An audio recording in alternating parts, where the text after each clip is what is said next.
नमस्कार, मैं अर्चना और आप देख रहे हैं हंगामा टाइम्स। हंगामा टाइम्स जिस तरीके से हर फेस्टिवल करता है कुछ खास, तो हाल ही में आने वाला हमारा राष्ट्रीय पर्व 15 अगस्त, तो 15 अगस्त को भी लेकर के हम लोग कुछ खास तैयारी करते हैं। लखनऊ की खास शख्सियतों से खास बातचीत करते हैं कि इस 15 अगस्त के दिन वो क्या खास कर रहे हैं और साथ ही सभी दर्शकों को क्या शुभकामनाएं देना चाहेंगे। तो हमारे साथ में सुरभि श्रीवास्तव जी हैं, जो संस्थापिका हैं प्रकृति सोशल वेलफेयर फाउंडेशन की। तो उनकी जो संस्था है प्रकृति सोशल वेलफेयर फाउंडेशन, वो किस तरीके से कार्य करता है, पहले उनसे जानेंगे। मैम, आपका स्वागत है। नमस्कार। तो आपका प्रकृति सोशल वेलफेयर फाउंडेशन जो आपका संस्था है वो किस तरीके से कार्य करता है? मैं सुरभि श्रीवास्तव, फाउंडर सचिव प्रकृति सोशल वेलफेयर फाउंडेशन। मैंने ये संस्था जब बनाई थी तो इसका 2 उद्देश्य रखा था। पहला था कि सनातन की सेवा और दूसरा आत्मनिर्भरता। तो मैं इन दोनों ही उद्देश्यों को लेकर के चल रही हूँ और जहाँ तक हो सकता है अपने सनातन के लिए मैं जो भी कार्य कर सकती हूँ, जो भी मुझे रास्ते मिल रहे हैं, जो कि और बहुत अच्छे लोगों का साथ मिल रहा है, और इसी को लेकर के मैं आगे बढ़ना भी चाहती हूँ। और आत्मनिर्भरता जैसा कि शब्द ही ऐसा आत्मनिर्भरता का है कि जिसमें कि मुझे काम करना है उन महिलाओं पर जो कि आज बहुत ही मुश्किल और बहुत ही मतलब कहा जाए कि बहुत गिरी हुई कंडीशन में अपना जीवन यापन कर रही हैं। तो ऐसी महिलाओं को आत्मनिर्भर बनाने के लिए आप कार्य कर रही हैं। तो मैम, जैसे आपकी संस्था के साथ प्रकृति भी जुड़ा हुआ है, सोशल भी जुड़ा हुआ है, तो यानी कहीं ना कहीं वातावरण के लिए भी और प्रकृति के लिए भी आपकी संस्था कार्य कर रही है। हाँ जी, बिल्कुल। प्रकृति कहते हैं ना, पुरुष और प्रकृति दोनों मिलकर के ही इसका सृष्टि की रचना होती है। तो प्रकृति को तो हम नज़रअंदाज कर ही नहीं सकते हैं। और कोई भी समाज सेवा देख रहे हैं, अभी जैसे हिमाचल में इतना बुरी तरह से हमारा आपदा आई, जो वो प्रकृति के साथ खिलवाड़ या छेड़छाड़ की वजह से ही ऐसा रहा। हम वनों को नष्ट कर रहे हैं, पेड़ों को काट रहे हैं। तो मैं साथ ही साथ ये संदेश भी देती रहती हूँ कि प्रकृति का संरक्षण सभी के लिए बहुत ज़रूरी है। और आज के समय में प्रकृति का संरक्षण बहुत ज़रूरी है। कोरोना जैसे समय को हम लोगों ने अभी बहुत जल्दी ही देखा और झेला है, जिसमें कि ऑक्सीजन के लिए एक सिलेंडर के लिए कैसी मारामारी हुई, वो सब ने बहुत ही मुश्किल घड़ी थी जिसको कि गुजारा है हम सब ने। जो हमारी सांसें हैं वो कितनी अनमोल है, और सांसों की लड़ाई हम लोगों ने 2020 और 2021 में लड़ी। जी हाँ, बिल्कुल। और क्योंकि मैं तो खुद भी कोरोना की चपेट में आई और बहुत ही बुरी कंडीशन से लड़ कर के मैं आज मतलब जीवित अपने आप को कहूँगी कि मुझे गुरुदेव की ऐसी कृपा रही या ईश्वर की ऐसी कृपा रही कि जब जिस समय कि ना हॉस्पिटल थे, ना दवाइयाँ थी, ना नेबुलाइज़र था, ना डॉक्टर थे, कोई नहीं था, उस समय मुझे जीवन दान मिला है। और उस जीवन को मैं एक उद्देश्यपूर्ण जीवन मानती हूँ और उस उद्देश्य को कभी भूलना नहीं चाहती हूँ। वो उद्देश्य मेरा यही है कि मैं सनातन के लिए काम करूँ, आत्मनिर्भरता के लिए काम करूँ, समाज के लिए कुछ अच्छा करके जाऊँ। बहुत अच्छी बात कही मैम, क्योंकि 2021 में हमने देखा कि ऑक्सीजन जो हमारी सांसें हैं वो कितनी हमारे लिए अनमोल है। हम लोग 10,000 50,000 लाख खर्च करके भी अपनी सांसें नहीं खरीद पा रहे थे। तो मैम ये बताइए, जैसे आपकी जो संस्था है अन्य किन क्षेत्रों में कार्य कर रही है? जी हाँ, अब इस समय कोई भी एनजीओ जब बनती है तो उससे ये अपेक्षा की जाती है कि वो मिसलेनियस क्षेत्र में हर फील्ड में अपना योगदान दे। तो कोशिश यही रहती है कि मैं हर क्षेत्र को पकड़ पाऊँ या हर क्षेत्र पे अपना कुछ ना कुछ योगदान दे पाऊँ। और जैसे जैसे लोगों का मतलब आता है कि मुझे कहा जाता है कि कभी होता है कि किसी को प्रताड़ित किया जा रहा है, या किसी के पास पैसों की तंगी आ गई है, या किसी जानवर को हमें को मदद की आवश्यकता है।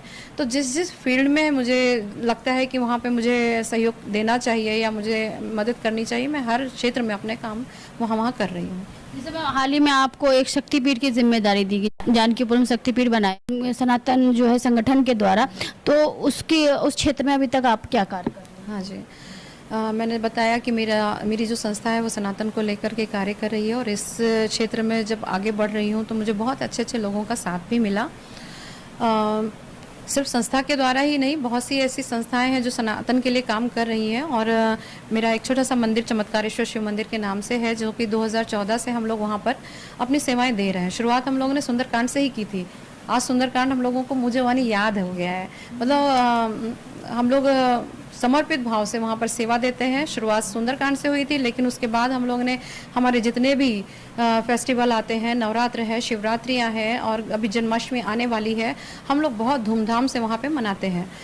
और लोगों को जो कि इस समय हम कहेंगे कि भटक भी रहे हैं, दुनिया की चकाचौंध में अपने आप को भूल चुके हैं, उनको हमें सनातन से जोड़ना है। ये बहुत बड़ा काम अभी मुझे दिखता है। आजकल के लोगों को ये नहीं पता कि हमारे भगवत क्या है, गीता क्या है, वेद क्या है, पुराण क्या है, हमारा राष्ट्रीय पर्व क्या है, ये सब चीज़ें लोगों को पता नहीं है। तो जिसको लेकर के सनातन धर्म को अगर हम लोग और अच्छे से मजबूत बनाएंगे तो जो आजकल के युवा हैं उनके अंदर जो ये विचारधाराएँ हैं तो कहीं ना कहीं जो है इसकी बहुत ज़्यादा उन्नति भी होगी। जी हाँ, बिल्कुल।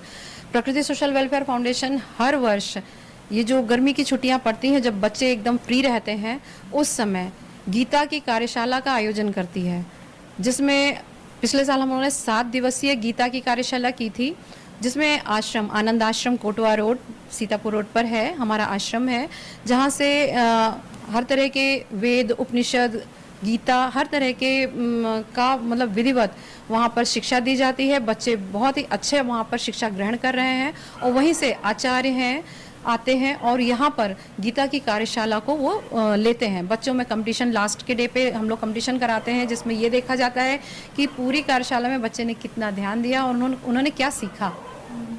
मैम, तो मैम एक सवाल आपसे और करेंगे। हाल ही में अपना राष्ट्रीय पर्व आने वाला है 15 अगस्त यानी स्वतंत्रता दिवस, लेकिन बहुत से लोगों को ये भी नहीं पता कि 15 अगस्त क्या है और गणतंत्र दिवस यानी स्वतंत्रता दिवस क्या है और गणतंत्र दिवस क्या है, तो उसके बारे में क्या कहेंगे? सही आप कह रहे हैं। ये बात मैं कहूँगी ये विडंबना है हमारे देश की कि बहुत ही मुश्किल से ये आज़ादी मिली थी। कितनों ने अपना जीवन बलिदान कर दिया इस आज़ादी के लिए, और अगर हम उसका मान ना रख पाए, हम उसके लिए मतलब सतर्क ना रह पाए, तो ये आज़ादी हमारी बहुत दिनों की नहीं है, बहुत जल्दी छिन भी जाएगी, क्योंकि बहुत लंबा समय था जो कि हम गुलाम भी रहे हैं। कुछ तो कमियां थी ना हमारी, तो उन कमियों को ही अब हमें दूर करके अपने अंदर ताकत भरनी है, एकता की। अभी एकता की को लाना हम लोगों में बहुत ज़रूरी है। ना हमें अब जातिवाद में नहीं बंटना है, किसी भी गंदी राजनीति का शिकार अब नहीं होना है। बहुत सी जागरूकता आई है इस सरकार के आने के बाद। मैं कहूँगी कि लोगों में अब जातिवाद नहीं, अब सब कहते हैं कि मैं पहले हिंदू हूँ, तो ये बहुत बड़ी हमारी उपलब्धि है। तो आज़ादी का ये जो पर्व है, पिछले साल हम लोगों ने आज़ादी का अमृत महोत्सव मनाया था, बहुत धूमधाम से मनाया था, और इसकी बहुत लंबी तैयारी महीनों पहले से हम लोगों ने शुरू की थी, और इस बार भी हम लोग बहुत अच्छे से ही ये पर्व मनाने वाले हैं। तो मैम, चलते हुए सभी दर्शकों को 15 अगस्त स्वतंत्रता दिवस की क्या शुभकामनाएं देना चाहिए? सभी देशवासियों को 15 अगस्त की बहुत बहुत शुभकामनाएं। और मैं तो यही कहूँगी कि जो इस समय देश की सबसे बड़ी ज़रूरत है कि हमें एक होना है, किसी तरह की किसी भी गंदी राजनीति का शिकार नहीं होना है, और सबसे बड़ी बात है कि जो हमारे सनातन को आगे लेकर के जा रहे हैं उनका साथ देना है। अपनी छोटी छोटी कहूँगी कि किसी भी चीज़ों को भूल करके हमें अब उसका साथ देना है जो हमारे देश को आगे बढ़ाता हो, जो हमारे धर्म के लिए काम करता हो। आप खुल करके उनका साथ दीजिए और एक होइए। तो ये थी हमारे साथ में सुरभि श्रीवास्तव, जो कि प्रकृति सोशल वेलफेयर फाउंडेशन की संस्थापक भी हैं, अध्यक्ष भी हैं, जिन्होंने बताया कि हमारी जो एकता है वो हमारी ताकत है। तो इस राष्ट्रीय पर्व यानी 15 अगस्त के दिन तो अनेकता में एकता की मिसाल दीजिए और इस पर्व को मिलजुल करके मनाइए, जैसा उनका प्रकृति सोशल वेलफेयर फाउंडेशन करता है। प्रकृति यानी वातावरण को भी लेके चलता है, साथ में समाज को भी लेके चलता है, क्योंकि जब हमारा प्रकृति यानी हमारा वातावरण सुरक्षित रहेगा तो हम भी सुरक्षित रहेंगे और हमारा देश भी आगे बढ़ेगा। तो ऐसे ही लखनऊ की कुछ खास शख्सियतों से हम बातचीत करेंगे इस 15 अगस्त यानी स्वतंत्रता दिवस के महापर्व पर कि वो क्या खास कर रहे हैं। तो इसी खास कड़ी के साथ मैं अर्चना आपसे इजाज़त लेना चाहूँगी। धन्यवाद। बने रहिएगा हंगामा टाइम न्यूज़ चैनल के साथ। हंगामा टाइम्स की तमाम खबरों को देखने के लिए हंगामा टाइम्स को सब्सक्राइब कर लीजिए और बेल आइकन दबा लीजिए। अगर आपको ये वीडियो अच्छा लगा हो तो लाइक बटन प्रेस कर अपनी प्रतिक्रिया हमारे कमेंट बॉक्स में देना।